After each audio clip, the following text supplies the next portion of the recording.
I got my hair cut professionally for the first time since October of last year, and it was so damaged.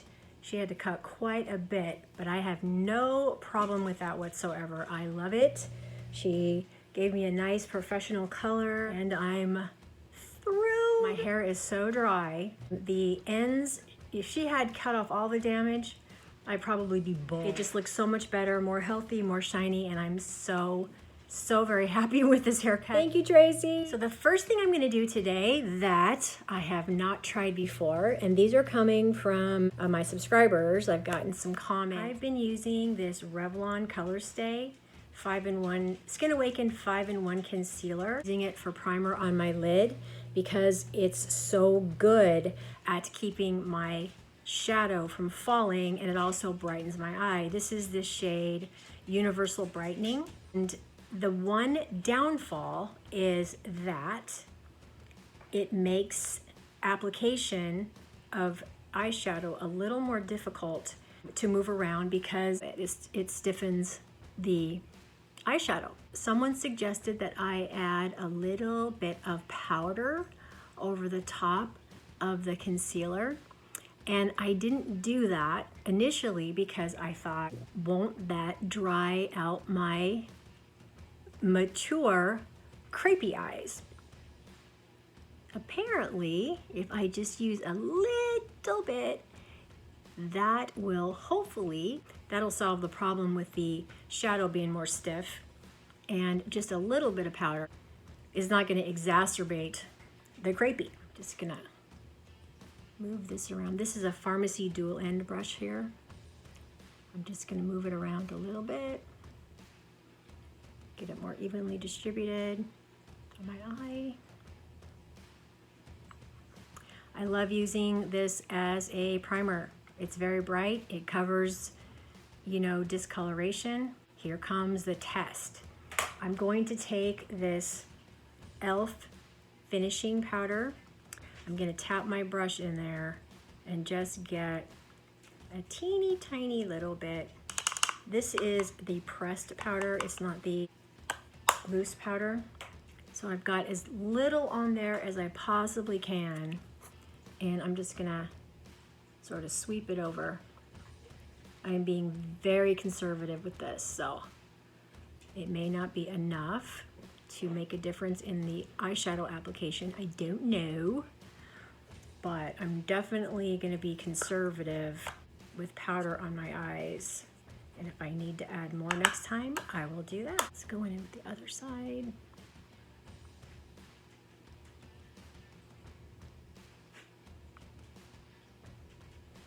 Okay. I'm just gonna let that sit there for a second, and then I'm gonna go on to my next experiment. Another one of my brilliant subscribers suggested to me that I apply my brow color before I use the brow lift gel. And I hadn't done that before because I assumed that if I did the color and then the gel that it would smear it. So I hadn't even bothered trying it. However, I'm gonna do that today.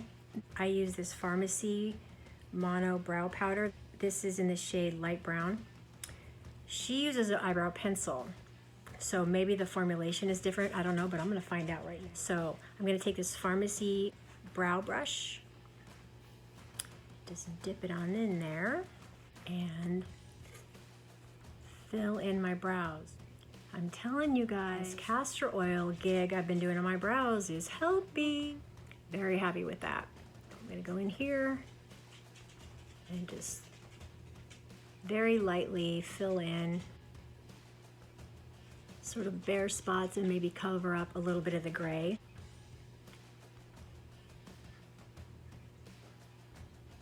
I like my brows to look natural. I'm not not skilled enough for one thing, but you know, the wow brow that really gives a lift to the face. I'm okay with being conservative, but I really do like the look of a fuller brow. It seems to be more youthful. Alrighty, I'm gonna go on over to my other brow here. I start in the middle, so initially I don't get too much product in the inner corner, and it looks really harsh, so that's how I do it. And I barely touch the hair. What? I got a package? Awesome. Barely touch it. I just want to go in and just barely fill in those areas. And while I'm doing this, I want to give a shout out to my friend Jaren, who sent me this light. It sure makes my life a lot easier trying to make these videos. So thank you, Jaren. I really appreciate it. So I've got the color in there, I think. I'm looking in a mirror and I'm seeing a little bit of patchy. There we go. Okay. This brow has a little more sparseness to it than the other one. Right. Let's see how the brow lift gel works on top of the powder on my eyebrows. Hopefully it stays put. So this is the e.l.f. brow lift, and it's just a gel. Put a little on my finger, and now I'm gonna just place it on top of my brow to hold. Okay, I'm not seeing any products come off on my finger, so that's good. Just want to hold those brows in place. That's the goal.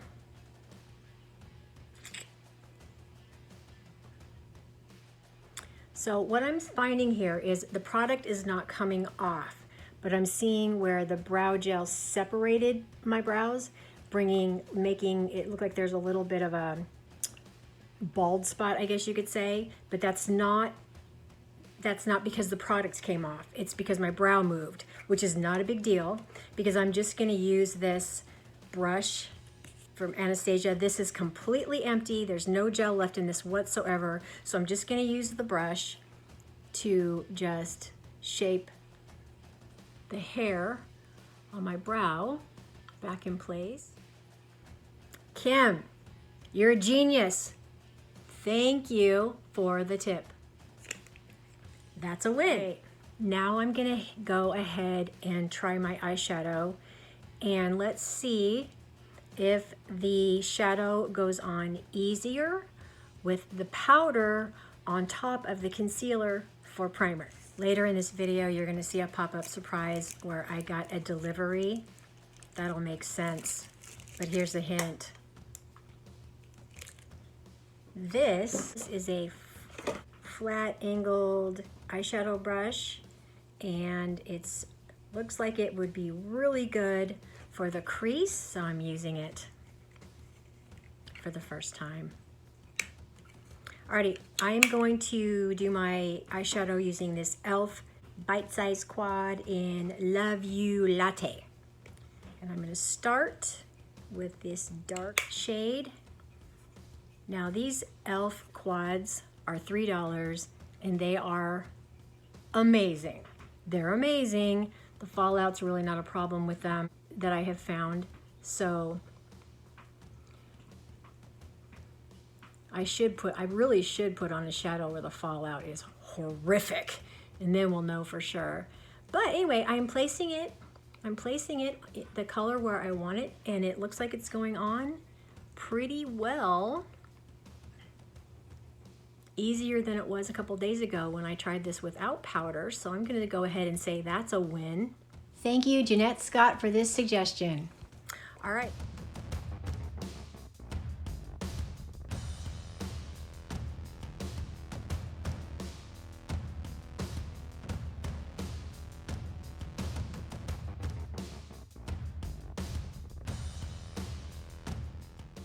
Okay, so I'm super happy right now with the application of this shadow. I'm not having any problem at all applying. So this is good. All right, I'm gonna go in with this basic shade there for my lid. Might as well use that while I have it. Use my new Bestope shadow brush for sweeping application. So excited about new things.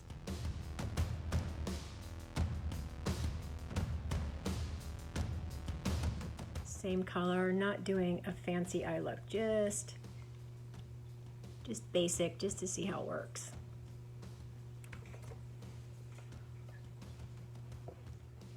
I'm going to take the eyeshadow blending brush and just sort of move that around to make it more uniform.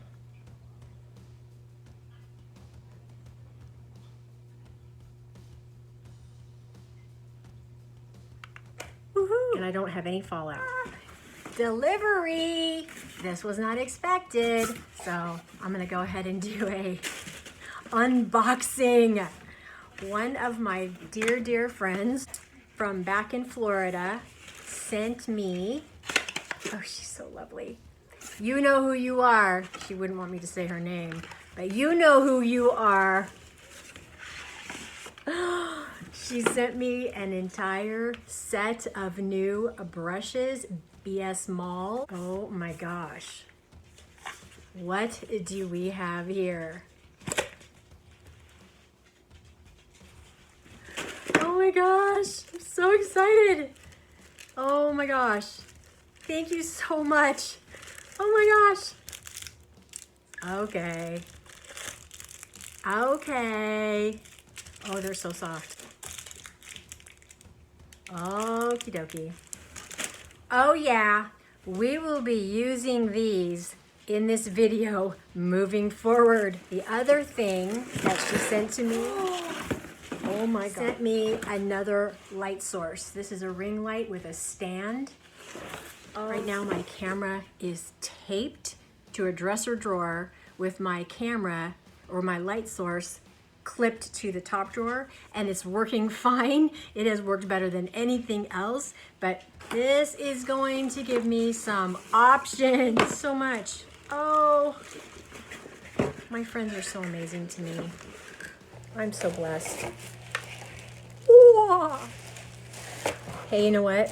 If you're gonna do YouTube videos, you gotta have good light. Would not believe the hoops you have to jump through to get a good setup when you're trying to do a video. I'm serious. So the light that I'm using now illuminates my face, but there's no filter going on here. I am not using filters, but you know, you can see better. So I'm not trying to cheat or look better by using light. I just simply need a good light source.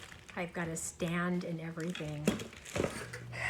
I don't know what I've done in this life to deserve such good friends, but thank you. All right, so the next thing I'm gonna do now that my eyebrows are done and my eyeshadow is done is I'm going to, for the first time, use this NYX Bear With Me Serum Concealer. I've never used it for actual concealer under my eyes. I've always just used it to mix, with maybe some moisturizer just for a little tint. I picked this up because I love the way it felt. It really probably isn't that great of a color match for me as far as under the eyes. So today, for the first time, now that I've got my makeup on, I've got my color correction and my foundation, I'm gonna go ahead and try this for actual concealer. Let's see how this goes.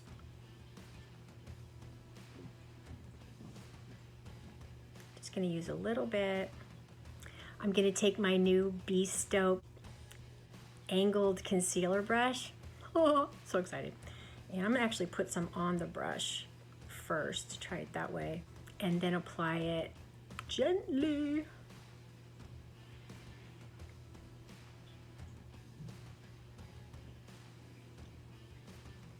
So I've heard different things about this concealer.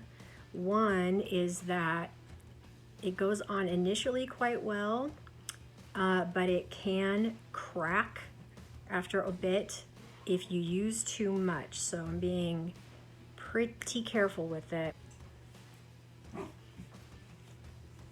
I am definitely going to set it with some powder, but I do think that it covers well, and I don't think I was totally off target with the color match. Usually I will go for obviously a lighter concealer.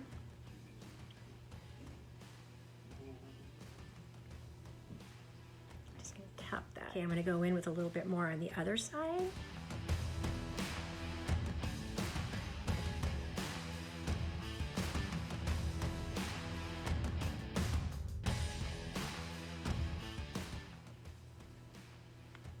Make sure that's even.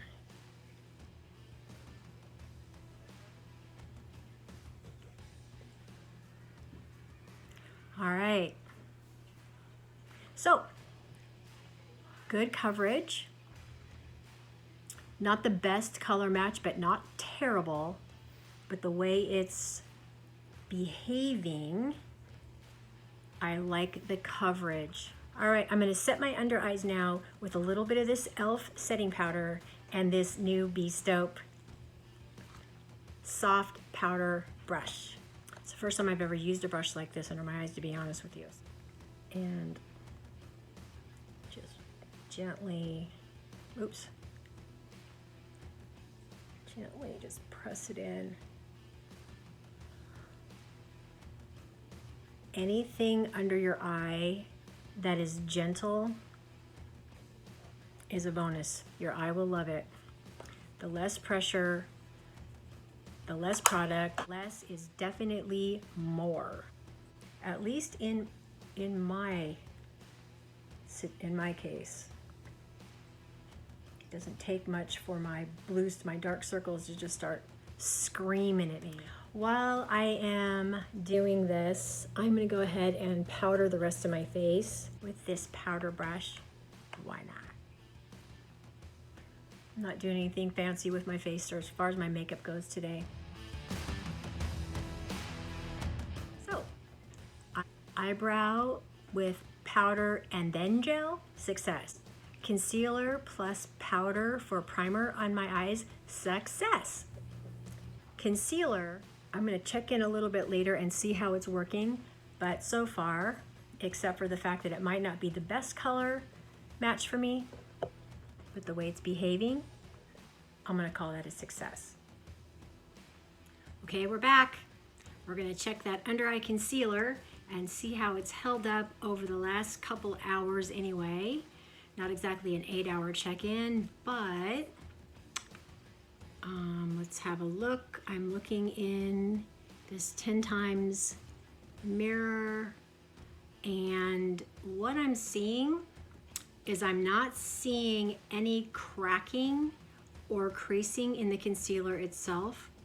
What I'm seeing though is mascara fallout, and I wasn't looking for that, but I'm glad I see it now. So that tells me this is a mascara that I haven't used very often, but it crumbles and I'm seeing little flakes of mascara, and that's not good. The mascara I was using is this Almay Lengthen Lip. I like this mascara because it's not waterproof, but it's water resistant, so it's very easy to remove. If I were using a primer, it might not do that, but I don't necessarily want to take that extra step.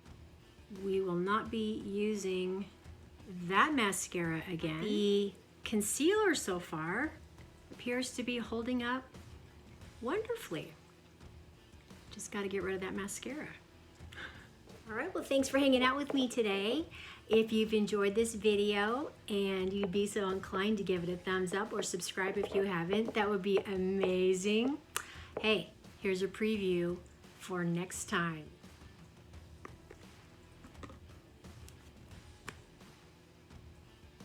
Vacay mode. Oh, I can smell that.